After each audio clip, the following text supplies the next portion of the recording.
here we go. Friday the 13th, baby. Welcome to GMFB. We're presented by Intuit QuickBooks. What a game for Lamar Jackson. If you missed even a second, we'll fill you in right here on GMFB. My name's Kay Adams, Peter Schrager here, Kyle Brandt, also alongside as always. And how about Super Bowl champ Shaun O'Hara, whose sweater matches only his eyes? Oh, wow. Very nicely done. It also matches the rundown sheets, too. But perfect. Listen, it's all about Friday the 13th and somebody named Lamarkable. Yeah, it really is. Lead block. Lead block. Let's go to Jets-Ravens. It was not a close game, but, man, it was entertaining. They really all are. Don played in Baltimore, Maryland, and here is the league. Number 8 running out of the smoke and into the nightmares of every AFC team and NFC team. Look at this. He's trying to pass Michael Vick for single-season rushing yards, and oh, did he earn it? Neville Hewitt on the Jets said, I'm not impressed, but everybody else is. He passes him. That is 1,044 yards. Michael Vick did a video-recorded message saying he was his biggest fan. Pretty cool moment for football fans, obviously for football fans in Baltimore, because it just kept going. It's already 7-0. We're looking. Are we going to do a Miles Boykin thing? Sure. Touchdown, Boykin. Baltimore does the thing where they flash the lights. When the touchdown goes, there was a lot of flashing last night. Not that kind. I'm talking the electrical kind. 21-7. Like a strobe light. Yes, exactly, Shaun. And we got a touchdown. Marquise Hollywood Brown. I say it. Go on. Drag. Swag. It's an absolutely beautiful one, too. And if your Twitter name is Primetime Jet, you better play well in primetime against the Jets. He certainly did. 28-7 now. They're going to go for it on 4th and 1. The best running team ever is going to pass it? Yes, Lamar. Wait. Give me some Mark Andrews. Sure. No problem. WA Open, that's a 36-yard gain down to the Jets 35. Lamar dancing, signaling. The Jets did sort of put up a fight here, but all you're seeing is Baltimore because that really was the story of the game. And look, this one. That's another touchdown. It's Seth Roberts. Guys, doesn't that feel like a lot of different players are catching passes? That was a 33-yard strike. Spreading the ball around. Everybody should. Assists. The double touchdown pass of the game. Now look at Ingram. Wide open. Get it to him. You know nobody's stopping him. Mark, boom. He had a 2-point conversion, a rushing touchdown, a receiving touchdown. And I believe that's a bib for Lamar so he can eat properly. Maybe a lobster bib or crab bib. And crab cakes, baby. Maryland in football. Dancing. And the best team in football rolling all over the Jets. It was actually kind of a cool game, guys. I count, 10 touchdowns, no field goals. And Justin Tucker missed an extra point. It was wild. Mark Ingram, national treasure Mark Ingram, took Aaron Andrews' microphone, in fact, she gave it to him, to conduct his own exclusive interview with the new face of the NFL. Take it away, number 21. Freaky L, a.k.a. Action Jackson, a.k.a. Era A Apparel. Listen, my dog. Hey, Juno, hit him. Hey, crank. All right, L. Man, you broke Mike Vick's rushing record, man. You the AFC North champions for the 2nd year in a row. How I feel, man? Tell me how I feel, El Freaky. It feel good, but you know we got a lot of season left to play, and we got 2 more banners to hang up. And so you telling me the story unwritten? Unwritten right now. Book unfinished. Right. Congratulations, brother, on breaking Mike's Vick record and being the GOAT, the MVP that you are. Easy night for Aaron Andrews there. Gotta love that. They're having a lot of fun while they keep winning 12-2. They locked up the AFC North last night. They can clinch the #1 overall seed in the conference and home field advantage, by the way. Very important throughout the playoffs with a win next week at Cleveland against another draft mate of his. Now, Lamar leading the NFL with 40 total touchdowns. We saw him in the 4th quarter last night against the Jets. It's hard to put into words what he did, but what do you think, Shaun?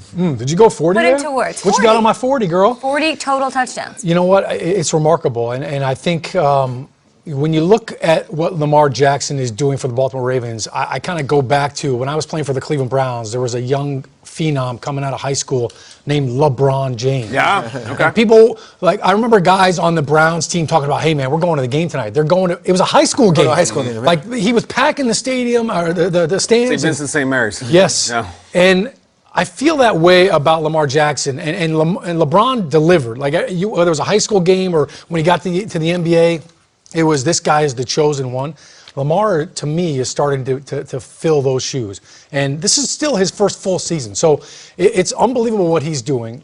And it's not just with his legs. I know he broke Michael Vick's record, but his arm has been more impressive. These aren't go screens. They're not quick little short passes that receivers are running after the catch.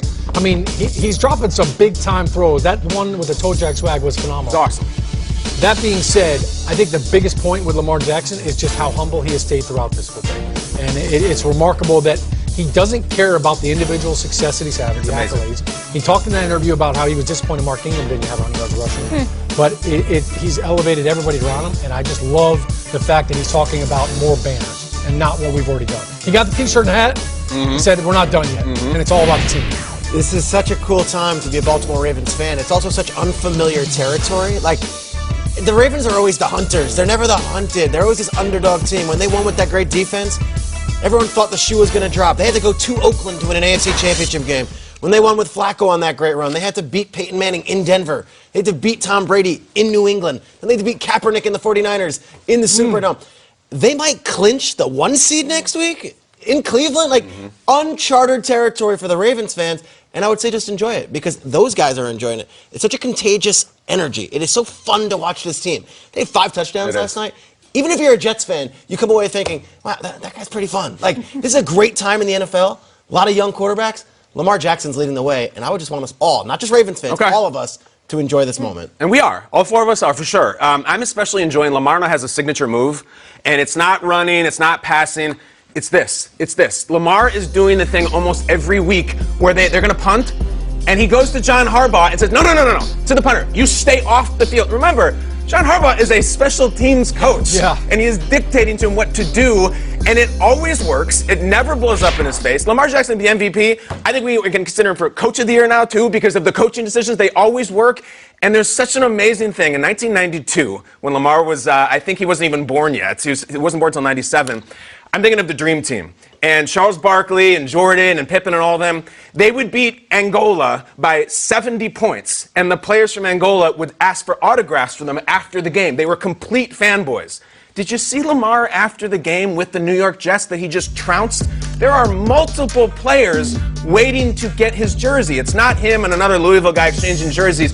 They brought out extra jerseys for Lamar so that Robbie Anderson could get one, so Le'Veon could get one, so Crowder could get one. Guys, it's like he's Santa Claus. They're lining up for him to give out candy canes, and I get it. He is turning other teams into Croatia and Angola and just blowing them up. They're fans of him, and we've now reached full demigod status. It's incredible. It's like line up, take your licks, and then take a picture. And then line up for like a selfie. You're going to get embarrassed, and everybody's going to get Milano. Yeah. What do you think about him saying that he's got the right temperament and personality for this sort of stardom? It's incredible. And Aaron Andrews also did a sit-down with Lamar, and it was like you had to have Mark Ingram in there just to get the stuff out of Lamar. Like, he's not going to give it to you. He's always going to talk about the team. It's always deferring. So Ingram talks about him. You almost need Ingram to get a good Lamar interview because Ingram brings out Lamar's greatest characteristics because he's not going to talk about himself. There's also a very cool thing about he's younger than Joe Burrow, who Joe Burrow is going to be the Heisman Trophy winner. Like, he's so young. Oh, that's wild. And he's just getting better and better and more mature. I love this ride. We'll let Ingram talk about Lamar, and we'll talk about Ingram. By the way, that these Ravens rushed for 218 yards up against the #2 run defense in the league, doing whatever they wanted to at will. So congrats to the Ravens on another one. Are they unstoppable? We're going to try to figure this out. We're going to get to the bottom of this later in the show. More highlights, but we've got guests as well. He was the Walter Payton Man of the Year nominee. Allen Robinson, what does he have to do this weekend to keep the Bears' playoff hopes alive? He joined us just yesterday. And will Duck Hodges have all of his weapons against the Bills this weekend? Hey, thanks for making this playlist, Shaun O'Hara. Look at you, Shaun. What do we got You here? know, Snoop's a Steelers fan. Okay, drop it like it's hot. That's it.